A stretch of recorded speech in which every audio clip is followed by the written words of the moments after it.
नमस्कार साथियों, कैसे हैं आप सभी। उम्मीद करता हूं कि आप स्वस्थ होंगे, सुखी होंगे और आनंदित होंगे। श्री रामचरितमानस में आपका स्वागत है। हम श्री रामचरितमानस को पढ़ते हुए ये जानने का प्रयास करते हैं कि ऐसे कौन से चरित्र रहे हैं, ऐसे कौन से व्यक्ति रहे हैं, ऐसे कौन से मुनि रहे हैं जिन्होंने अपने प्रभाव से हमें जो गुण दिया, हमें जो सीख दी, उसको अगर हम आज भी अपने जीवन में उतारें तो हमारा भी जीवन जो है उन्हीं के समान, उन्हीं की तरह हो सकता है और हम हो सकते हैं। हम इसके लिए जो है नित्य इस ग्रंथ का अध्ययन करते हैं, क्योंकि यहाँ पे हमें जो है नई नई बातें डेली बेसिस पे सीखने को मिलती हैं। और आपके जीवन का एकमात्र उद्देश्य होना चाहिए कि आप जितना ज़्यादा सीख पाएंगे उतना ही ज़्यादा आप अपने जीवन को सही दिशा में और सही तरीके से चला पाएंगे, क्योंकि हमारी समझदारी ही हमें जो है नए ऊंचाइयों की ओर लेके जाती है। जितना ज़्यादा नॉलेज, जितना ज़्यादा आत्मविश्वास, उतना ही ज़्यादा जो है आप जीवन में आगे बढ़ते हैं। ये ग्रंथ मात्र एक कहानी ही नहीं बल्कि वो सीख है जो हमारे जीवन में बहुत ज़्यादा सहयोगी होती है। आजकल आप देख रहे होंगे कि बहुत सारे लोग बहुत सफल हैं, सब कुछ हैं, लेकिन उन्होंने जीवन की परिस्थितियों को, जीवन के चैलेंजेस को समझा नहीं, जाना नहीं, उसको जो है फील नहीं किया। लेकिन वो तो सभी के साथ होना है, और ये जब तक आप पूरी तरीके से इसे जानेंगे नहीं, जब तक आप समझेंगे नहीं, तब तक कैसे जो है इसे टैकल करेंगे। So it is very important to know how you can tackle, how you can manage and how you can overcome this. अगर इसे आप जिस दिन सीख गए उसी दिन से आप अपने जीवन में बहुत ही सुख और शांति का अनुभव करेंगे। पिछले एपिसोड में हमने ये देखा कि किस प्रकार से पूरे नगर में उत्साह है, उत्सव है कि अगले दिन जो है राजा दशरथ जो है वो राम को राज्याभिषेक करेंगे, उनको जो है युवराज बनाएंगे। और इधर जो है कैकेयी कोप भवन में जो है अलग ही जो है उनका रवैया है, वो अलग तरीके से रूठी हुई हैं। अब राजा दशरथ जो है उनके महल में गए हैं। आगे की कथा को गोस्वामी तुलसीदास जी किस प्रकार से लिखते हैं, आइए जानते हैं और समझने का प्रयास करते हैं। तो लिखते हैं, कोप भवन सुन सकचेउ राऊ, भय बस अगहुड़ परई न पाऊ, सुरपति बसई बाह बल जाके, नरपत सकल रहई रुख ताके। कोप भवन का नाम सुनकर राजा सहम गए। जब राजा ने कोप भवन का नाम सुना तो वो सहम गए कि कोप भवन का तो तब मतलब होता है जब कोई बड़ा ही गुस्से में हो, परेशानी में हो, क्रोधित हो, दुख हो, इस तरीके का माहौल हो, नकारात्मक एक तरीके से। डर के मारे उनका पाँव आगे को नहीं बढ़ता। उन्हें डर लग रहा है कि क्या है ये, क्या चीज़ हो गया, क्या क्या ये हो रही है, यहाँ पे तो इतना बड़ा उत्सव होने वाला है और कोप भवन जाना पड़ रहा है, क्या बात हो गई। तो आप देखेंगे कि जब कोई इस प्रकार का आभास होता है, ऐसा कोई डर आपके भीतर पैदा होता है, तब आपका जो शरीर है वो उससे पीछे हटने लगता है। और स्वयं देवराज इंद्र जिनकी भुजाओं के बल पर राक्षसों से निर्भय होकर बसता है और संपूर्ण राजा लोग जिनका रुख देखते रहते हैं। राजा दशरथ बहुत वीर थे। इंद्र को कभी भी जरूरत पड़ती थी तो वो राजा दशरथ का जो है राजा दशरथ की मदद लेते थे। वो जो है इस बात को लेके डर रहे हैं। अक्सर होता है कि जब हम किसी चीज़ को लेके ज़्यादा भावुक हो जाते हैं, जैसे कि राम जो है वो राजा दशरथ के लिए बहुत प्रिय हैं, तो जब अपना कोई प्रिय खोता है, जब कोई अपना प्रिय को चोट लगती है, उसे जो है किसी प्रकार का कष्ट होता है, तो जो उसे चाहने वाला व्यक्ति होता है उसे जो है उससे ज़्यादा जो है चोट लगती है। वही जो है राजा दशरथ के साथ है। तो सो सुन तिय सिरिस गयौ सुखाई, देखौ काम प्रताप बढ़ाई, सूल कुलिस असी अंगो निहारे, ते रतिनाथ सुमन सर मारे। वहीं राजा दशरथ स्त्री का क्रोध सुनकर सूख गए। जब राजा दशरथ ने कैकेयी को क्रोध में होता हुआ जाना तो वो जो है सूख गए, क्योंकि क्रोध एक ऐसी स्थिति होती है कि वहाँ पे अच्छे सी अच्छी चीज़ें जो है खराब हो जाती हैं। इसलिए जो है आपको क्रोध से सदैव बचना चाहिए। क्रोध इतना खतरनाक होता है कि ये अच्छे से अच्छे रिश्ते को, अच्छे से अच्छी बात को, अच्छे से अच्छे चीज़ को जो है नष्ट कर देता है। और ये क्रोध का जो प्रमुख कारण है वो आपके डिज़ायर, वो कामनाएं। जैसे कैकेयी क्यों क्रोधित हैं? क्योंकि उनके मन का काम नहीं हुआ। राजा या राजा भरत को बना दें और राम को वनवास भेजें तो वो खुश हो जाएंगी। तो क्रोध का जो उद्गम है, जो केंद्र है, वो होता है आपकी डिज़ायर, आपकी कामनाएं। अगर कोई व्यक्ति आप पे क्रोधित हो रहा है, कोई व्यक्ति आपसे नाराज है, तो इसका यही मतलब होता है कि आप जो है उसकी कामनाओं को पूर्ण नहीं किया। जो वो चाहता है आपने उसके कामनाओं को पूर्ण नहीं किया। जैसे आप घर में देखिए, मान लीजिए आप पेरेंट्स हैं और आपके बच्चे ने कुछ मांगा और आपने जो है दे दिया, तब तो वो बड़ा खुश है। आपको जो है, आप ही जो है उसके लिए सब कुछ है, पूरी दुनिया आप ही हो। और अगर आपने मना कर दिया तो वो जो है आपसे रूठ जाता है, गुस्सा हो जाता है, परेशान हो जाता है। तो आप जो है सबसे बड़े शत्रु हो जाते हैं। तो यहाँ पूरा खेल है डिज़ायर का, कामना का। अगर किसी के डिज़ायर को आप पूरा कर रहे हैं तो भगवान, और अगर आप किसी के डिज़ायर को, किसी की कामनाओं को पूरा नहीं कर पा रहे तो आप शत्रु। अगर आपको देवता बनना है, अगर आपको गॉड बनना है, भगवान बनना है, तो आप दूसरे के डिज़ायर को पूरा करिए, आप स्वतः ही भगवान बन जाएंगे। और अगर नहीं पूरा कर पा रहे हैं तो फिर आपको जो है भगवान, जो आपको कोई मानेगा वो नहीं मानेगा। क्योंकि मानेगा तभी जब आप उसके उम्मीदों को पूरा करेंगे। नहीं करेंगे तो आप कुछ भी नहीं है। फिर आप कितना भी प्रयास कर लीजिए बनने का, कुछ भी नहीं होने वाला। तो अपने आप को उस स्थिति में लाइए कि किसी भी के भी कामनाओं को पूर्ण कर सके। अब यहाँ पे राजा को जब पता चला कि कैकेयी जो है क्रोधित है, तो वो एकदम सूख गए। कामदेव का प्रताप और महिमा तो देखिए।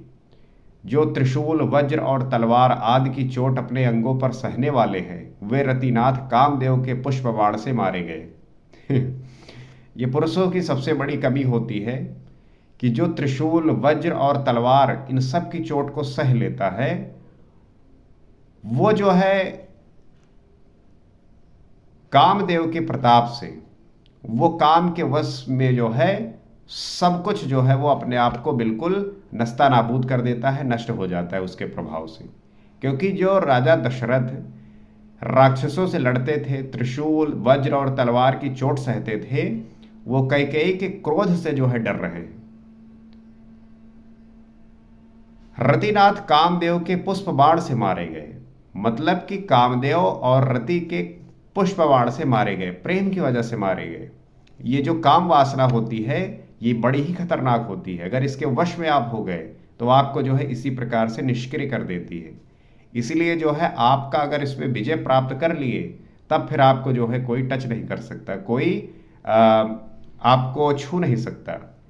लेकिन ये बहुत रेयरेस्ट होता है, कोई जो है विरला ही व्यक्ति इस स्थिति को प्राप्त कर पाता है। अन्यथा हर एक व्यक्ति इसके प्रभाव में आके अपने आप को जो है नष्ट कर लेते हैं।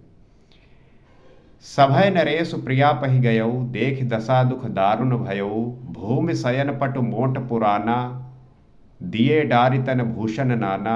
राजा डरते डरते अपनी प्यारी कैकेयी के पास गए। उनकी दशा देखकर उन्हें बड़ा ही दुख हुआ।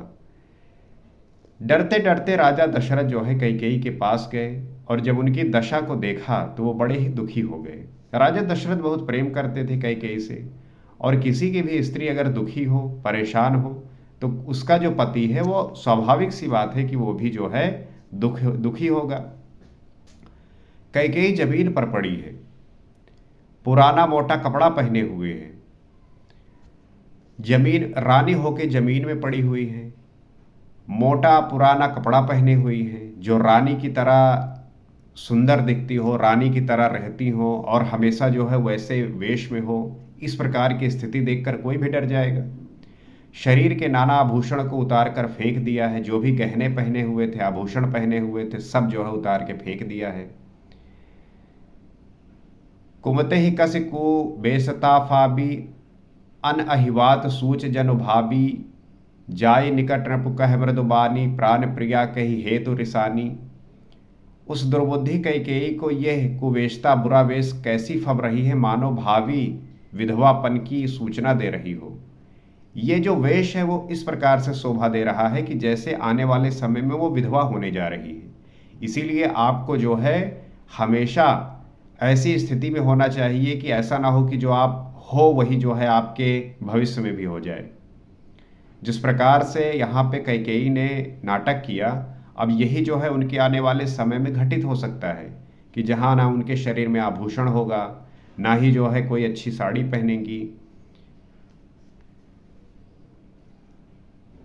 राजा उसके पास जाकर कोमल वाणी से बोले, हे प्राण प्रिय, किस लिए रिसाई रूठी हो। राजा दशरथ उनके पास गए और बोले, हे प्राण प्रिय, किस लिए जो है रूठी हो, क्या परेशानी है, क्या दिक्कत है। कही, हे तो रानी रिसानी परसत पानिपति निवारई मानहु सर्वोस भुवंग भामिनि विषम भांति निहारई दो बासना रसना दसन बर मरम ठाहरु देखई तुलसी नृपति भवितव्यता बस काम कौतुक लेखई। हे रानी, किस लिए रूठी हो। यह कहकर राजा उसे हाथ से स्पर्श करते हैं तो वह उनके हाथ को झटक कर हटा देती है और ऐसे देखती है मानो क्रोध में भरी हुई नागिन क्रूर दृष्टि से देख रही हो। तो राजा दशरथ जो है उनके पास गए, हाथ से जो है स्पर्श करते ही उनके हाथ को जो है झटक कर हटा दिया और ऐसी देखती है मानो क्रोध से भरी हुई जो है नागिन क्रूर दृष्टि से देख रही हो।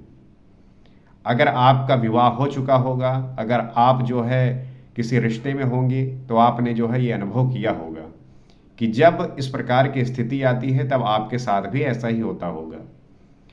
हालांकि दोनों वरदानों की वासनाएं उस नागिन की दो जीभें हैं और दोनों वरदान दांत हैं। जो दो वरदान मांगने हैं वो दरअसल उस नागिन की दो जीभ हैं और वो दोनों वरदान दांत हैं। वो काटने के लिए मर्म स्थान देख रही हैं।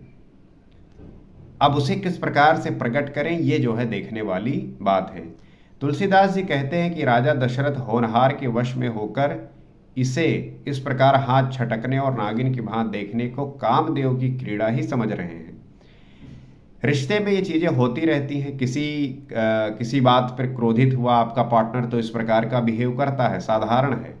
तो राजा दशरथ भी यही समझ रहे हैं कि हो सकता है मुझसे कोई भूल हो गई हो, इस वजह से जो है रानी इस प्रकार का बिहेव कर रही हैं। ऐसा होता होगा, आपने अनुभव किया होगा, इसमें कोई ऐसी बड़ी बात नहीं है। कोई बात होती है, किसी बात पे बिगाड़ हो जाता है, लेकिन आपस में समझौते से जो है उसे हल कर लिया जाता है। बार बार कह राव सुमुख सुलोचनी पिक बचनी कारण मोहि सुनाव गज गामनी निज कोप कर। राजा बार बार कह रहे हैं, हे सुमुखी, हे सिलोचनी, हे कोकुल बैनी, हे गजगामनी, मुझे अपने क्रोध का कारण तो सुना। राजा दशरथ जो है बार बार पूछ रहे हैं कि हे सुमुखी, ऐसा चेहरा जिसका बहुत सुंदर हो, सुलोचनी, जिसकी आंखें बहुत सुंदर हो, कोकिल बैनी, जिसके बोलने में ऐसा लगे कि कोयल बोल रही हो, बहुत मधुर आवाज हो, गजगामनी और हाथी की तरह चाल हो, मुझे अपने क्रोध का कारण तो बताओ। राजा दशरथ पूछ रहे हैं कि किस वजह से क्रोधित हो, क्या परेशानी है, मुझे बताओ तो सही। हम यहाँ पे इस ग्रंथ के माध्यम से वो सारी बातें सीखेंगे जो हमारे जीवन के हर एक विषय को स्पर्श करेगा। क्योंकि अगर आपने जीवन को जीना सीख लिया तब आपके लिए जो है कोई भी समस्या रहेगी ही नहीं। आप जान जाओगे कि क्यों हो रहा है, कारण क्या है, रीजन क्या है। बस आप जो है फिर परेशान नहीं होंगे। समस्याएं तो बनी रहेंगी, चुनौतियां तो बनी रहेंगी, बस आपको इसे मैनेज करना आना चाहिए। आपको ये चैनल हमेशा इस तरह की बातें सिखाएगा और आपको जो है इस तरीके से अवगत कराएगा। इस तरीके की बातों को जानने और समझने के लिए आप इस चैनल को सब्सक्राइब कर सकते हैं, शेयर कर सकते हैं, क्योंकि आपके किए हुए इस काम से आपका कुछ जाएगा नहीं और इस चैनल को वो बेनिफिट मिलेगा जिससे ये आपके लिए और अच्छा जो है कंटेंट लेके आएगा ताकि आपको जो है इससे और वैल्यू मिल सके। तो आज इतना ही। अगले एपिसोड में आपसे फिर मुलाकात होगी। सीताराम।